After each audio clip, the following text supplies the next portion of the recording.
नमस्कार भावी वकील मित्रांनो मी प्राध्यापक डॉक्टर वैभव इंगळे आणि तुम्ही पाहताय आपलं इन्फॉर्मेशन कट्टा हे युट्यूब चॅनल.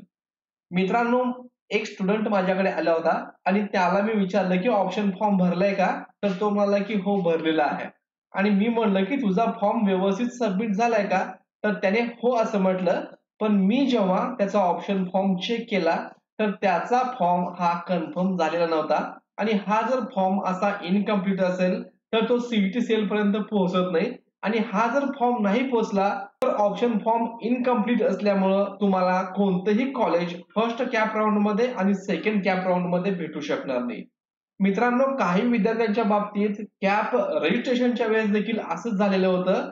विद्यार्थ्यांनी सर्व प्रोसेस पूर्ण केली परंतु फॉर्म कन्फर्म करायला विसरले आणि त्यांच्या या एका चुकीमुळं त्यांचं नाव नॉट कन्सिडर्ड लिस्ट मध्ये ऍप्लिकेशन फॉर्म इनकम्प्लीट असा त्या ठिकाणी रिझन देऊन त्यांचा फॉर्म रिजेक्ट केलेला आहे.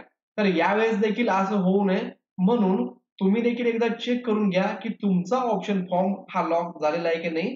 तो कशा प्रकारे पाहायचा आहे, तो ऑप्शन फॉर्म कन्फर्म आहे का नाही, सीईटी सेलला पोहोचलाय का नाही, हे कसं चेक करायचं याविषयीची माहिती आपण या व्हिडिओमध्ये पाहणार आहोत. मित्रांनो, व्हिडिओ सुरू करण्यापूर्वी तुम्ही जर चॅनलला नवीन आला असाल, चॅनलला सबस्क्राईब केलं नसेल तर सबस्क्राईब करून घ्या.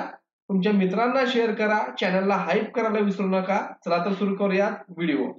तर आपला ऑप्शन फॉर्म जो आहे तो व्यवस्थित सक्सेसफुली सबमिट झालाय की नाही हे चेक करायचं असेल तर तुम्हाला यायचं आहे LLB 3 इयरच्या कॅप पोर्टलला.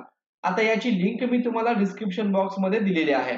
तुम्ही इथं आल्यानंतर कॅन्डिडेट लॉग इन या पर्यायावरती तुम्हाला क्लिक करायचं आहे. तुम्ही इथं जसं क्लिक कराल तर तुमच्या समोर साइन इनचं ऑप्शन ओपन होईल. तर या साइन इनच्या पेजवरती तुमचा रजिस्टर्ड ईमेल आयडी टाकायचा आहे आणि पासवर्ड टाकून साइन इन या बटनावरती तुम्हाला क्लिक करायचं आहे.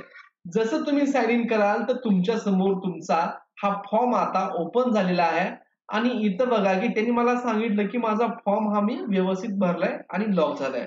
पण या ठिकाणी तुम्ही पाहत असाल तर शॉर्टलिस्ट ऑप्शन, सेट प्रेफरन्स आणि लॉक ऑप्शन फॉर्म हे 3 ऑप्शन दिसतायत. अनलॉक ऍप्लिकेशन फॉर्म सारखं अनलॉक ऑप्शन फॉर्म हे ऑप्शन इथं आलेलं नाहीये आणि इथं proceed to fill option form general असं दाखवतंय. याचाच अर्थ तुमचा फॉर्म आणखीन सबमिट झालेला नाही. तो करण्यासाठी मग काय करायचंय तुम्हाला तर proceed to fill option form वरती क्लिक करायचंय. आता या विद्यार्थ्याने काय केलंय, शॉर्टलिस्ट ऑप्शन करून घेतलेले आहेत आणि प्रेफरन्स देखील दिलेले आहेत. तुम्ही इथं पाहत असाल तर preferenced option list option form summary इथं आलेली आहे. म्हणजेच त्यांनी एकूण 4 कॉलेज सिलेक्ट केलेले आहेत आणि preference number 1, preference number 2, preference number 3 आणि प्रेफरन्स नंबर 4 असे 4 प्रेफरन्स देखील दिलेले आहेत. परंतु शेवटचा पर्याय लॉक ऑप्शन फॉर्म हा त्याचा राहिलेला आहे. तो अगदी सोप्या पद्धतीने तुम्ही करू शकता. तर त्यासाठी तुम्हाला इथं हे इन्स्ट्रक्शन वाचून या चेकबॉक्स वरती टिक करायचंय आणि ऑप्शन फॉर्म कन्फर्म करायचंय. इथं तुम्हाला मेसेज येईल.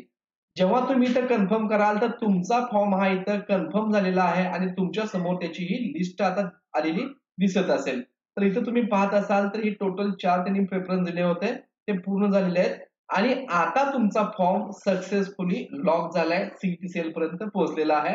आता तुम्हाला मेरिट लिस्ट नुसार या ठिकाणी कॉलेज अलॉट होऊ शकतं आणि इथे जर तुम्ही पाहत असाल तर प्रिंट ऑप्शन फॉर्म आणि अनलॉक ऑप्शन फॉर्म हे आता ऑप्शन आलेले आहेत. जोपर्यंत तुम्हाला अनलॉक ऑप्शन फॉर्म आणि प्रिंट ऑप्शन फॉर्म हे ऑप्शन येत नाहीत तोपर्यंत तुमचा फॉर्म हा सक्सेसफुली लॉक झालेला नाही. तर तुमच्या लॉग इन मध्ये देखील अशा प्रकारे तुम्ही व्यवस्थित 3 स्टेप पूर्ण केलेले आहेत का? अनलॉक ऑप्शन फॉर्मचा ऑप्शन आलेला असेल तर तुमचा फॉर्म हा सक्सेसफुली सीईटी सेल पर्यंत पोहोचलेला आहे, तो सबमिट होऊन लॉक झालेला आहे. आणि त्याचबरोबर मित्रांनो, इथं प्रिंट ऑप्शन फॉर्म आहे, यावरती क्लिक करून याची एक प्रिंट काढून ठेवा. ऍडमिशन वेळेस तुम्हाला ही लागणार आहे. तर मित्रांनो, व्हिडिओ नक्कीच तुम्हाला हेल्पफुल वाटला असेल. व्हिडिओ आवडला असल्यास चॅनलला लाईक करा, सबस्क्राईब करा, तुमच्या मित्रांना शेअर करा. धन्यवाद.